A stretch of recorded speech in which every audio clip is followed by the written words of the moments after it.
Assalamualaikum guys, halo kembali lagi di channel Story Horror. Di sini saya akan melanjutkan cerita yang berjudul Lelembut Pengantar Emas ya guys. Yuk kita mulai.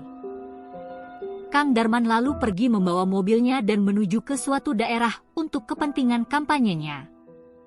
Kala itu Kang Darman berniat pergi ke suatu daerah untuk mengunjungi seminar kepemimpinan dari partai yang mengusungnya. Tunggu dulu, Amin Wisnu, ucap Kang Darman yang secara tiba-tiba melihat Amin dan Wisnu di sebuah jalan. Kang Darman lalu keluar mengejar mereka.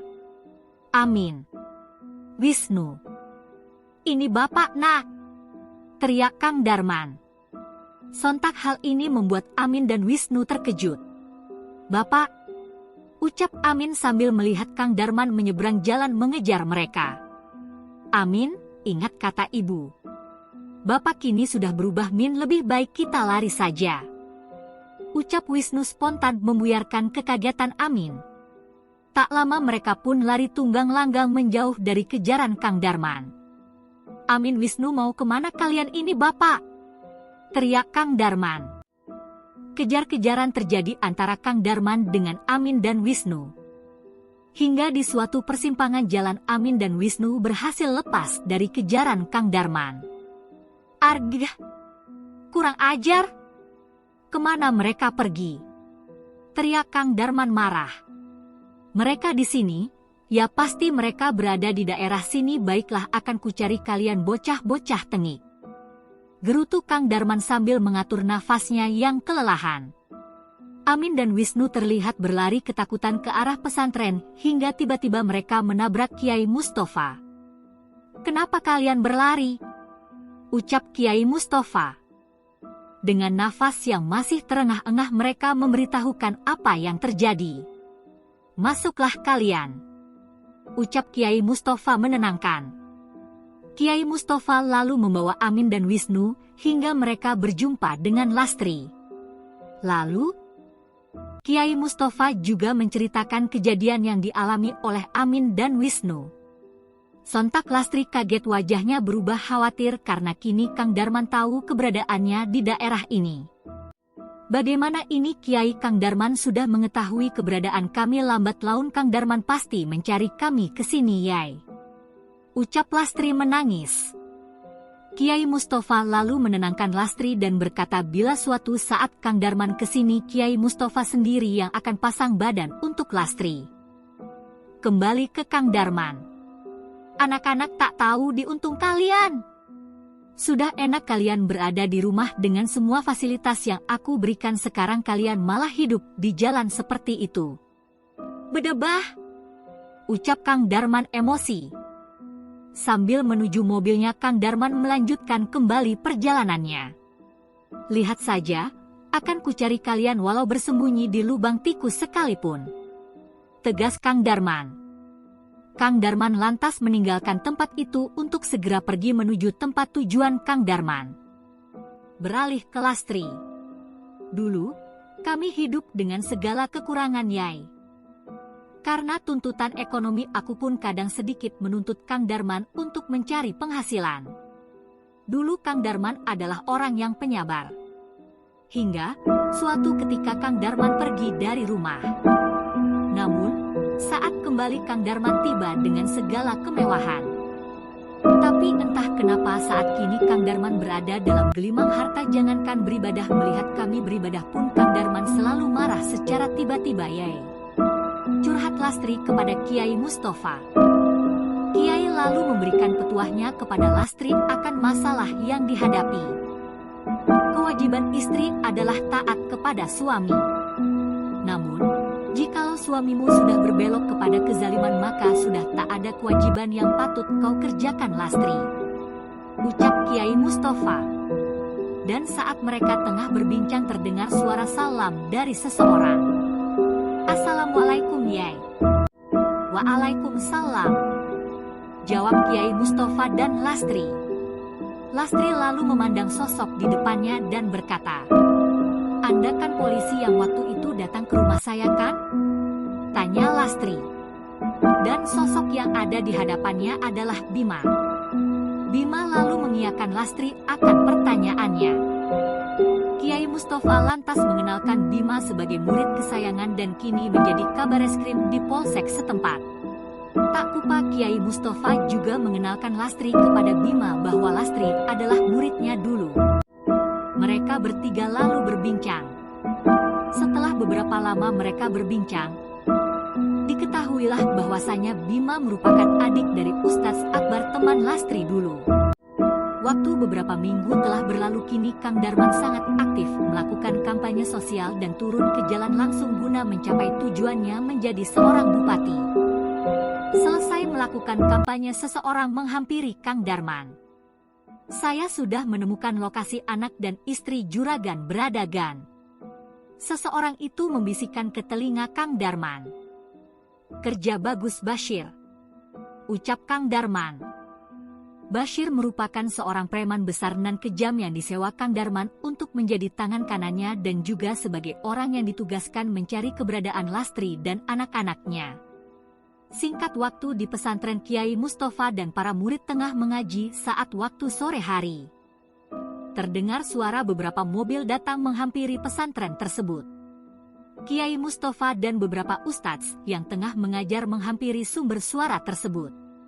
Terlihat oleh Kiai turunlah puluhan orang berwajah garang, lalu disusul dengan hadirnya sosok Kang Darman. Dengan langkah sombong dan angkuh, Kang Darman lalu mendekati Kiai yang kini berada di hadapan Kang Darman. Assalamualaikum, ada yang bisa kami bantu wahai calon bupati kami, ucap Kiai Mustafa tersenyum kepada Kang Darman. Hahaha, lihatlah wahai para anak buahku. Namaku ternyata sudah sampai di telinga orang-orang kampung ini hahaha. Ucap Kang Darman menyombongkan diri. Kiai hanya tersenyum melihat tingkah pola Kang Darman. Lastri lalu menuju kegaduhan yang terjadi dan alangkah kagetnya Lastri melihat sosok suaminya tengah berada di hadapan Kiai Mustafa sekarang. Tubuh Lastri lemas dan hanya berani melihat di balik tembok pesantren bersama Amin dan Wisnu.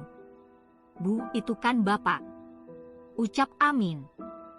Lastri lalu menyuruh Amin dan Wisnu untuk diam saja bersama dirinya untuk bersembunyi. Jangan banyak basa-basi Pak Tua, di mana mereka? Jangan pernah berani menyembunyikan mereka, ancam Kang Darman kepada Kiai Mustafa. Mungkin alangkah baiknya bila Anda dan rekan-rekan masuk terlebih dahulu untuk mencicipi teh dari kami, bukankah agama kita menyeru untuk menghormati tamu? Ucap Kiai Mustafa. Kang Darman lantas meludah. Cuy, aku paling benci dengan basa-basi. Sekarang, hanya dua pilihan Pak Tua. Kembali anak istriku Lastri dan terimalah ini atau pesantren ini ku jadikan kuburan kalian. Ucap Kang Darman dengan melemparkan koper berisi uang 100 juta rupiah. Tak akan ada yang mampu menandingi agama Allah. Bila Tuhan tidak menghendaki sehelai rambut pun tidak bisa lepas dari kami Tuan. Ucap Kiai Mustafa. Amarah Kang Darman lantas memuncak mendengar Kiai Mustafa. Hingga Kang Darman memberikan kode anak buahnya untuk melakukan kekerasan kepada Kiai Mustafa. Namun, hal tak terduga terjadi. Brak. Tiba-tiba semua anak buah Kang Darman terjatuh tanpa tersentuh. Kang Darman terdiam mematung akan kejadian yang dia lihat di hadapannya itu. Kiai Mustafa masih diam tak bergerak sembari memegang tongkatnya. Cukuplah Tuan, jangan kau paksakan kehendak MU. Tak baik memaksakan suatu hal, ucap Kiai Mustafa menasehati. Jangan merasa puas kau Pak Tua, pungkas Kang Darman. Kang Darman belum puas dengan jawaban dari Kiai Mustafa. Lalu, dengan garang Kang Darman mengambil golok dari salah satu anak buahnya yang terjatuh dengan niat menyerang Kiai Mustafa sendirian. Namun, tetap saja nihil Kang Darman terpental jauh saat mendekati tubuh Kiai Mustafa. Para santri dan guru yang menyaksikan dibuatnya takut akan kejadian ini. Terlihat Lastri dan anak-anaknya juga diliputi rasa khawatir terhadap Kiai Mustafa. Kiai Mustafa lalu berjalan melangkah ke arah Kang Darman. Kemudian sifat manusiawi Kang Darman muncul, badannya bergerak menjauh dari Kiai Mustafa, Rasa takut kini hadir di jiwa Kang Darman. Ampun Kiai, maafkan kelancangan saya, ucap Kang Darman ketakutan. Kiai Mustafa lalu tersenyum dan memberikan tangannya kepada Kang Darman. Masuklah ke dalam tuan, alangkah baiknya semua dibicarakan dengan musyawarah, ucap Kiai Mustafa santun. Dengan perasaan takut Kang Darman lalu berdiri terdiam. Tunggu, ini belumlah berakhir, tegas Kang Darman menolak permintaan Kiai Mustafa. Kang Darman lalu balik kanan dan mengajak seluruh anak buahnya pergi meninggalkan pesantren itu. Singkat waktu Kang Darman pun berlalu menaiki mobilnya kembali. Ingatlah Pak Tua, sebentar lagi aku adalah bupati di sini, camkan itu. Jangan kau pikir kau menang, ucap Kang Darman sambil berlalu pergi. Lepas kejadian itu para santri serta para penghuni pesantren berbondong-bondong menghampiri Kiai Mustafa. Tak lupa, Lastri dan anak-anaknya pun menghampiri Kiai Mustafa. Maafkan Lastri Kiai, karena aku Kiai jadi ikut terseret dalam masalahku Kiai. Lirih Lastri merasa bersalah. Kiai Mustafa hanya tersenyum dan menenangkan Lastri. Kiai mengatakan jikalau kewajibannya membantu sesama muslim, apalagi Lastri adalah murid dari Kiai Mustafa. Cerita beralih ke Bima yang kini pun tengah menuju pesantren. Di perjalanan mobil Bima dan rombongan mobil Kang Darman berpapasan. Hingga Bima melihat dan yakin bahwa rombongan yang dilihatnya adalah Kang Darman. Astagfirullahaladzim, dia kan? Pak Darman. Ya Allah, apa yang sebenarnya terjadi? Ucap Bima khawatir akan keadaan pesantren dan gurunya Kiai Mustafa. Singkat cerita, Bima tiba di pesantren. Dengan langkah cepat Bima mencari Kiai Mustafa untuk meyakinkan bahwa Kiai baik-baik saja. Terlihat oleh Bima Kiai tengah duduk bersama Lastri dan beberapa guru.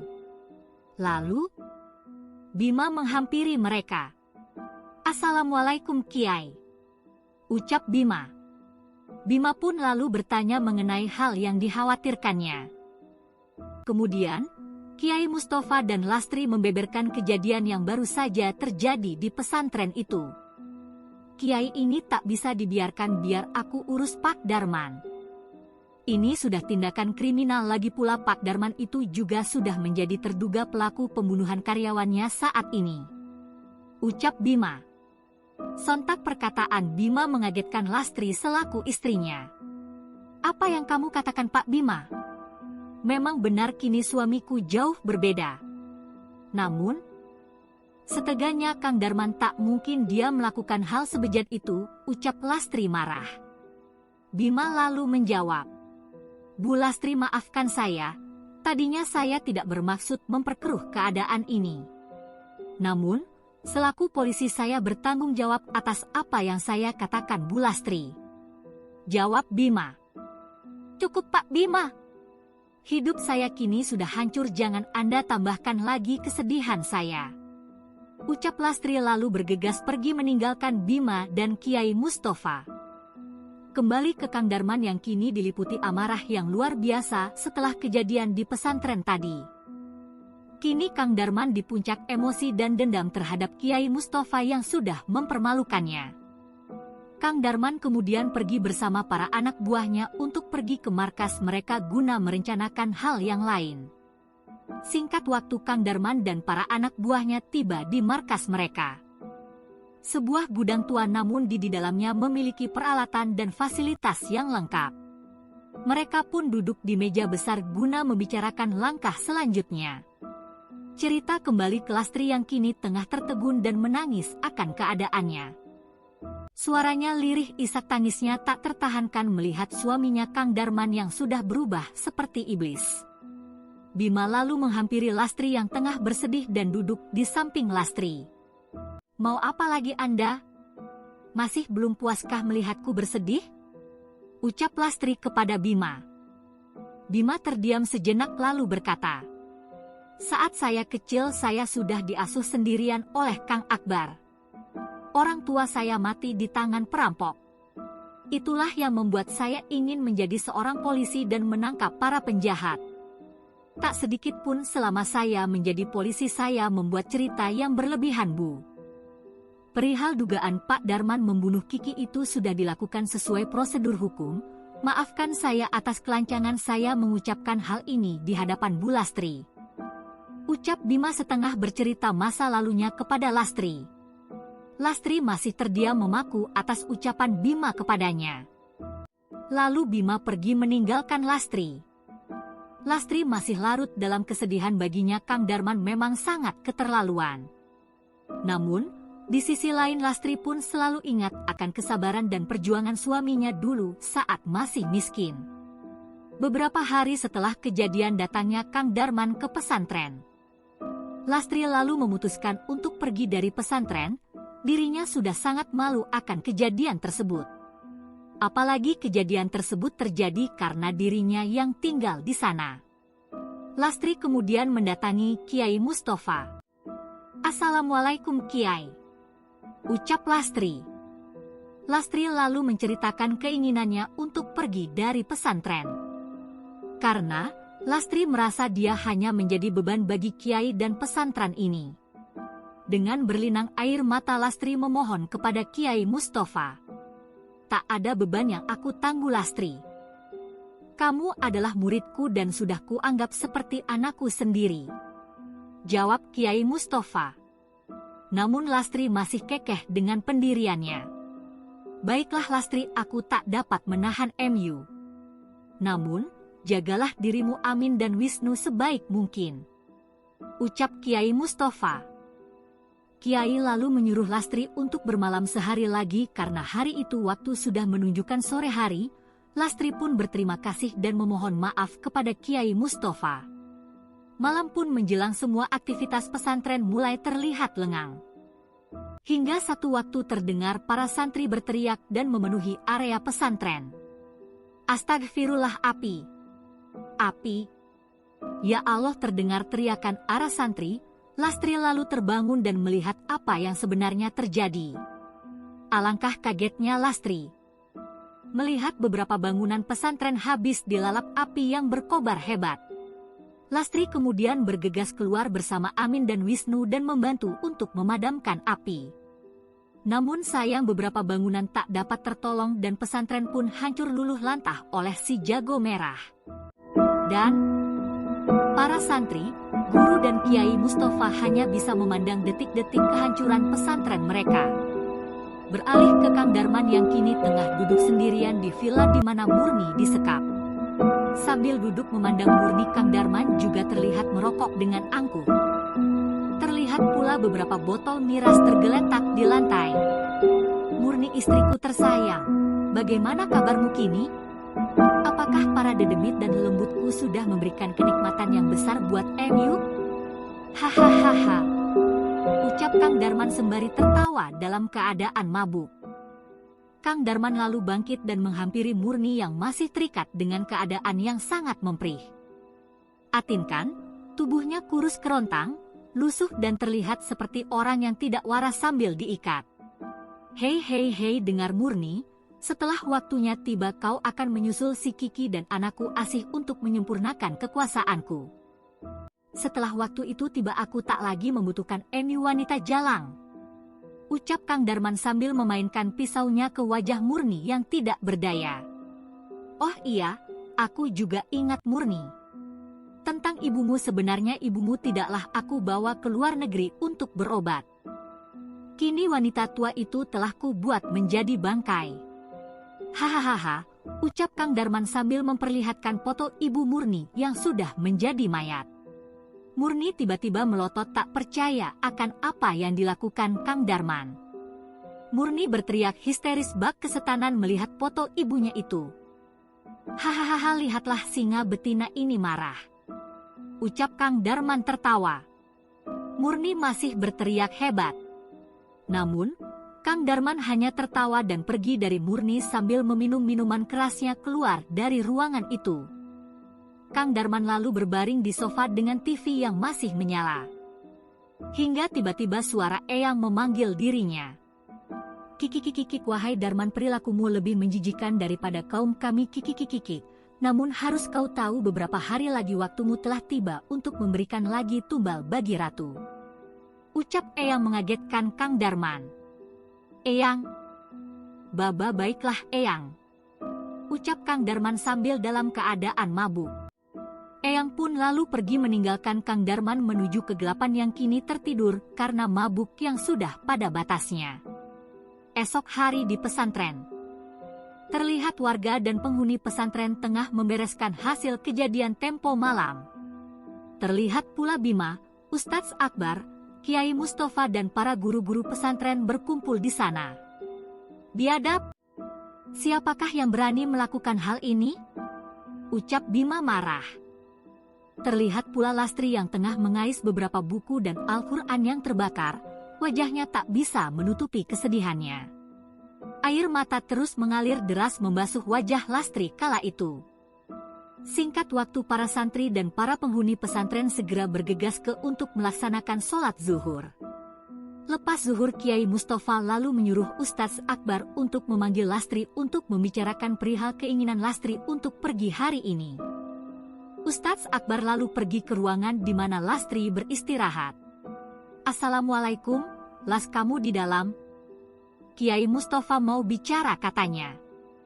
Ucap Ustadz Akbar. Namun, tak ada jawaban terlontar di balik ruangan itu. Hingga beberapa kali pun Ustadz Akbar memanggil Lastri tak kunjung menjawab. Hingga tiba-tiba sebuah tangan menepuk pundak Ustadz Akbar. Amin. Wisnu. Ucap Ustadz Akbar. Terlihat wajah Amin dan Wisnu menangis dan memeluk Ustadz Akbar. Kalian kenapa, nak? Tanya Ustadz Akbar. Amin dan Wisnu lalu menjelaskan bahwasanya Amin dan Wisnu telah menahan ibunya untuk pergi. Namun, mereka dipaksa untuk tinggal di sini. Ya, kini Lastri telah pergi meninggalkan pesantren. Beralih ke Lastri. Kini Lastri terlihat menaiki sebuah bus lalu duduk di kursi paling belakang bus. Matanya merah menyala seolah menggambarkan amarahnya. Pak Kiai. Maaf Kiai, Lastri sudah pergi. Tapi, Amin dan Wisnu ditinggal di sini Kiai. Ucap Ustadz Akbar kepada Kiai Mustafa. Astagfirullah, kemana Lastri hendak pergi? Jawab Kiai. Ustadz Akbar lalu memberitahukan Kiai bahwa Lastri hanya menitipkan pesan kepada Amin dan Wisnu untuk menunggu saja di pesantren dan entah kemana Lastri pergi. Semua orang di pesantren pun mulai panik akan kejadian tersebut. Terlihat Amin dan Wisnu hanya bisa menangis di sana sambil dipeluk Kiai dan Ustadz Akbar. Bima lalu berinisiatif untuk mencari Lastri. Lastri baru saja pergi dan mungkin belum terlalu jauh dari sini, pikir Bima. Dan, tanpa menunggu waktu, Bima bergegas pergi dari pesantren ditemani kakaknya Ustadz Akbar. Mereka pun pergi. Kembali ke Kang Darman. Kang Darman kini melanjutkan perjalanan menuju ke rumahnya. Singkat waktu Kang Darman tiba di rumah, terlihat baju dan wajahnya terlihat kusut bekas mabuk semalam. Akang dari mana saja, Kang? Tanya Kang Soleh yang kebetulan juga berada di sekitar rumah Kang Darman. Namun, tanpa menjawab, Kang Darman lalu berlalu masuk ke dalam rumahnya. Kang Soleh hanya memandang Kang Darman tanpa memberi pertanyaan lanjutan. Kang Darman lalu duduk di sofa miliknya. Wajahnya penuh dengan rasa lelah. Tumbal ya? Baru kuingat bahwa sebentar lagi aku harus memberikan tumbal kepada ratuku. Ucap Kang Darman. Setelah beristirahat beberapa waktu, Kang Darman lalu pergi ke peternakan untuk melihat perkembangannya di sana. Tak lama setelah kedatangan Kang Darman lalu dia masuk ke gudang penyimpanan. Kikikikikik, lama sekali kau datang Darman. Ucap Eyang yang tiba-tiba mengagetkan Kang Darman. Eyang lalu memberikan peringatan akan waktu yang semakin mepet untuk mempersiapkan tumbal anak kecil kepada ratu. Dengan nada kaget dan gusar, Kang Darman lalu memastikan bahwa dirinya tidak akan telat dari janjinya memberikan tumbal. Eyang lalu pergi. Sial, siapa yang akan aku tumbalkan saat ini? Arg, sungguh merepotkan, ketus Kang Darman. Kang Darman lalu bergegas keluar dari dalam gudang dan terlihat Busro pegawainya tengah mendekatinya. Assalamualaikum Kang Darman? Tanya Busro. Busro lalu berkata akan keperluannya kepada Kang Darman untuk meminjam sejumlah uang untuk berobat anaknya yang tengah sakit. Bak ikan diberi umpan pikiran licik Kang Darman lalu muncul di benaknya. Dilihatnya lah wajah Busro dengan tatapan aneh Kang Darman. Kang Darman lalu mengiyakan keinginan Busro. Kamu tunggulah di rumah, nanti aku ke sana, ucap Kang Darman. Dengan hati bahagia mendengar perkataan Kang Darman. Lalu Busro meminta izin kembali bekerja. Selang sore sesuai dengan janjinya Kang Darman lalu pergi ke rumah Busro. Kang Darman lalu melihat anaknya Busro yang bernama Ratih tengah tertidur lemas karena sakitnya. Tak lama kemudian Kang Darman memberikan sejumlah uang kepada Busro. Kang, ini GK kebanyakan Kang? 20 JT? Tanya Busro tak percaya. Kang Darman lalu berkata bahwa Busro merupakan karyawan lama dan tak ada salahnya Busro diberikan bantuan lebih oleh Kang Darman. Busro sangat senang atas uang-uang diberikan Kang Darman. Sro, ini juga ada ayam bekakak buat anakmu, ingat kau memberikan ini kepada anakmu, ucap Kang Darman. Tanpa curiga Busro pun menuruti perintah Kang Darman. Dan setelah usai memberikan uang dan ayam bekakak itu, Kang Darman bergegas kembali ke rumahnya. Di perjalanan Kang Darman tertawa puas. Hahaha, maafkan saya Busro, anakmu kini akan menjadi tumbal bagi ratuku. Terima kasih atas bantuanmu Busro, hahaha, ucap Kang Darman puas. Beberapa waktu akhirnya Kang Darman tiba di rumahnya. Tiba-tiba langkah kakinya terhenti melihat sosok yang kini ada di hadapannya. Sampai di sini dulu ya guys ceritanya, nanti saya lanjutan lagi. Sebelumnya makasih sudah mendengarkan. Mohon maaf jika ada salah dan jika berkenan silahkan di subscribe, like dan share ya guys, makasih.